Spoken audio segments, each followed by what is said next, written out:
एक समय की बात है। एक खुशहाल गांव हुआ करता था। उस गांव के सभी लोग बहुत ही खुश हुआ करते थे। अचानक उस गांव में एक बिल्ली दिखी जो दिखने में बहुत खूंखार थी। ऐसा लग रहा था वो किसी से बदला लेना चाहती है। और देखते ही देखते अचानक से वो बिल्ली एक चुड़ैल के रूप में बदल गई, जो कि बहुत भयानक थी और कह रही थी कि मैं अब देखती हूँ इस गांव को कौन बचाता है। असल में वो एक बुढ़िया की आत्मा थी जो तड़प तड़प कर इसी जगह मर गई और यह कह रही थी, तुम लोगों ने मुझे खाने को कुछ नहीं दिया जब मैं तुम लोगों से भीख मांगने आई थी, और अब मैं देखती हूँ कि अब मुझे कौन रोकता है। अब मैं एक एक करके इस गांव के सब लोगों को खा जाऊंगी और अपना बदला पूरा करूंगी। अचानक एक रात हुई। वो बिल्ली अपना प्यारा शिकार ढूंढने निकल गई और उसने गांव के एक बंदे को अपना शिकार बनाया। शिकार बना के वो तुरंत निकल गई। रात ढली और अगले दिन जैसे ही सुबह हुई, गांव में ये चर्चा होने लगी और ये बात आग की तरह फैल गई कि गांव में एक अनहोनी हुई है जिसमें एक मनुष्य की जान गई है। लोग बड़े हैरान थे और परेशान थे, सोच रहे थे ऐसा कैसे हो गया।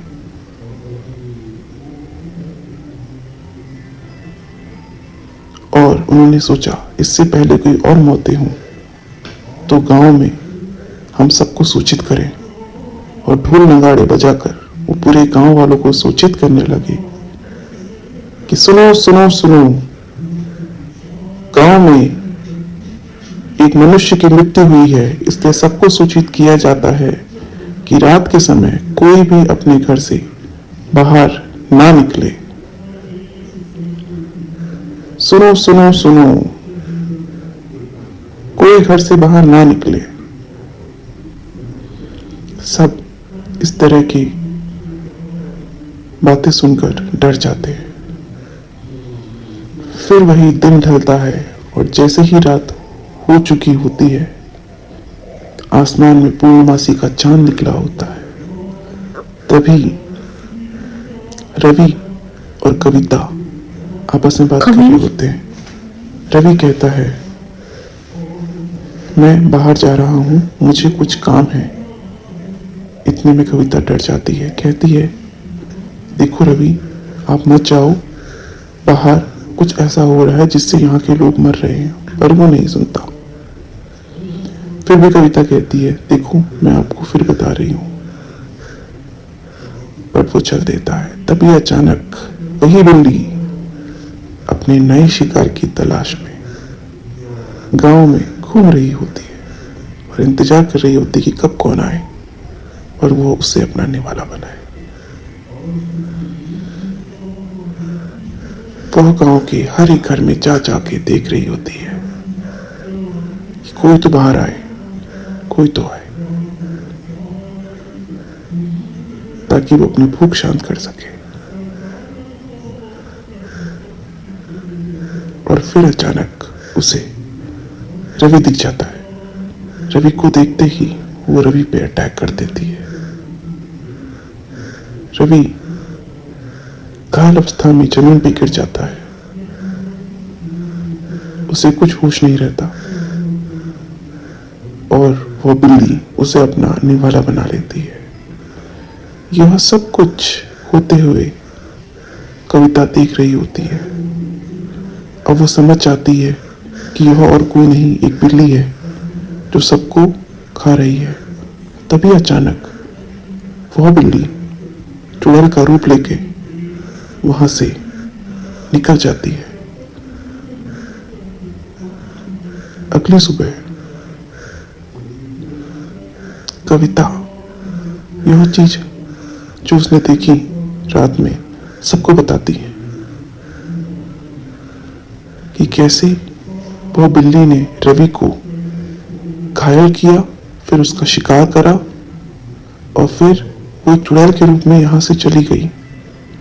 सब बहुत डर जाते हैं। ऐसे ही करते करते कुछ दिन बीत जाते हैं।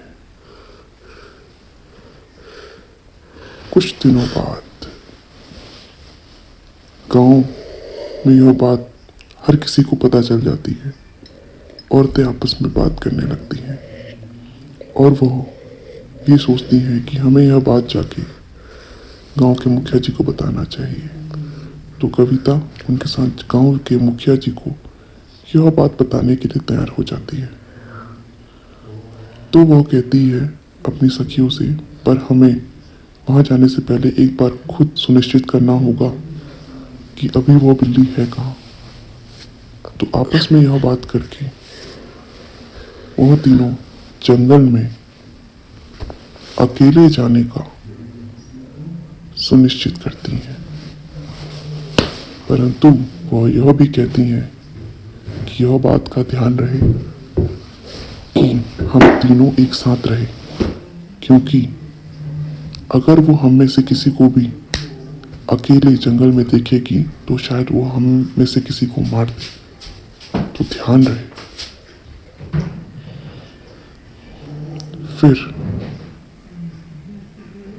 बड़ी ही सावधानी से वह तीनों चुपचाप जंगल में जाती हैं और देखती हैं वह बिल्ली एक कंगाल के बगल में बैठे जोर जोरों से रो रही है। ये कुछ समझ नहीं पाते और यही बात वो आके गांव में सब लोगों को, वो प्रधान जी को बताते हैं कि वह बिल्ली जो है एक ढांचे के साथ बैठ के रो रही है। हो ना हो ये वही औरत है जो एक बार हमारे गांव में एक बिल्ली के साथ आई थी, जो कि एक भिखारन थी, जो लोगों के घर जा जाके उनसे खाना मांगा करती थी। सब लोगों को याद आ जाता है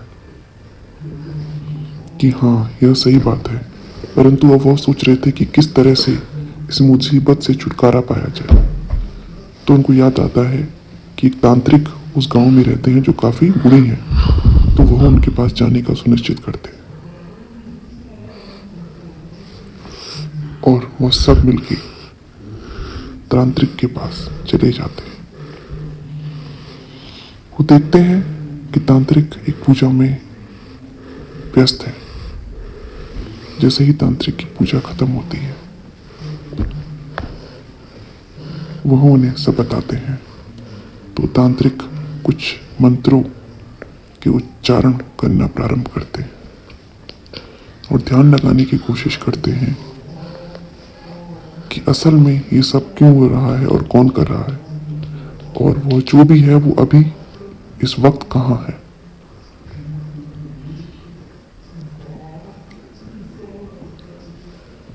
तांत्रिक जोरों से अपने मंत्र पढ़ना शुरू कर देते हैं।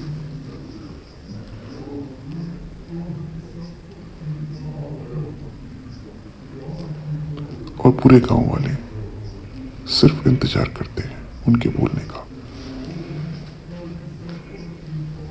तभी तांत्रिक के पास एक जादुई मायावी पत्थर होता है, जिसके द्वारा वह यह पता करते हैं कि ऐसा क्या है और ऐसा क्यों है जो वह बिल्ली पूरे गांव को परेशान कर रही है। उसे क्या चाहिए। तो वह देखते हैं उस बिल्ली ने अभी तक जो कुछ किया है वह सब उनको उस पत्थर में दिख जाता है।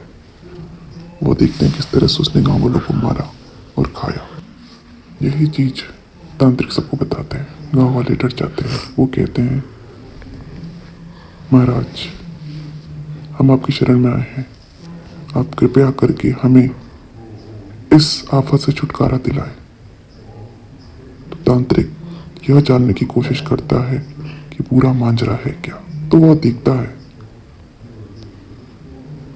और उसको ये ज्ञात होता है कि इनके गांव में एक बुढ़िया आई थी जो कि भिखारन थी, जो लोगों के घर जा जा के खाना मांगती थी। इसके पास एक बिल्ली हुआ करती थी, परंतु गांव वालों ने उसे खाना नहीं दिया और वो मर गई भूखी प्यासी। तो तांत्रिक कहता है ये सब तुम्हारी गलती है, तुम लोगों ने उसे भूखा छोड़ दिया और वह तड़प तड़प कर उसी पेड़ के नीचे मर गई और अभी वह एक कंकाल की प्रतिमा के रूप में उस पेड़ के नीचे पड़ी हुई है, परंतु उसकी बिल्ली भी उसके साथ है। और अब वही आत्मा अपना बदला लेने दोबारा वापस आई है। सब डर जाते हैं। फिर से रात होती है, फिर से वह बिल्ली अपने अगले शिकार की तलाश में घूमने लगती है।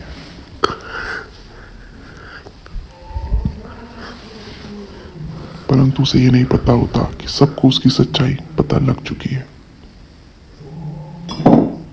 वो अभी भी खुलेआम बिना किसी डर के यहां वहां घूम रही होती है और सोच रही होती है कि सब लोग कहां गए, कोई नहीं दिखता। सब तांत्रिक के पास गए होते हैं और वो उससे अनुरोध कर रहे होते हैं कि हमें इस बला से छुटकारा दिलाएं।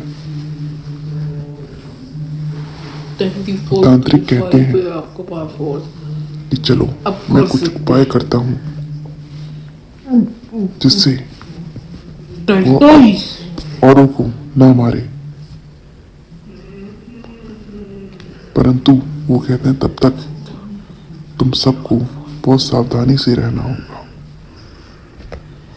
क्योंकि वो किसी को नहीं छोड़ेगी। तो वो उनसे कहते हैं हमें दोबारा उस जगह जाना पड़ेगा जहां वो बिल्ली और वो कंकाल उन महिलाओं को दिखाई दिया था। जैसी रात होती है वह सब मिलकर उस जगह पहुंचते हैं जहां उस बुढ़िया का कंकाल दिखा था। हर कोई परेशान था और वह देखते हैं कि वो बिल्ली फिर उस कंकाल के साथ बैठ के काफी जोरों से रो रही है। तो ये लोग कहते हैं कि यही सही मौका है जब इसको मारा जा सके। तो बाबा उसके चारों तरफ एक गोला बना देता है, जिसकी वजह से वो कंकाल और बिल्ली इस घेरे में कैद हो जाते हैं। फिर बाबा मंत्रोच्चारण करते हैं तो देखते हैं वो बिल्ली दोबारा उस आत्मा के रूप में एक डायन का रूप ले लेती है और बाबा को कहने लगती है तू चला जा वरना मैं तुझे ही मार दूंगी। परंतु बाबा निडर होके उसका सामना करते हैं और मंत्र और उच्चारण का जाप शुरू कर देते हैं। कहते हैं तू चली जा, इन गांव वालों ने तेरा कुछ नहीं बिगाड़ा, तेरे उसमें ऐसी ही मौत लिखी थी, ये तेरे पूर्व जन्म के कर्मों का फल था। मंत्रोच्चारण द्वारा वो उसको जला देते हैं। जलते ही उसकी आत्मा गायब हो जाती है और उसकी आत्मा को शांति मिलती है।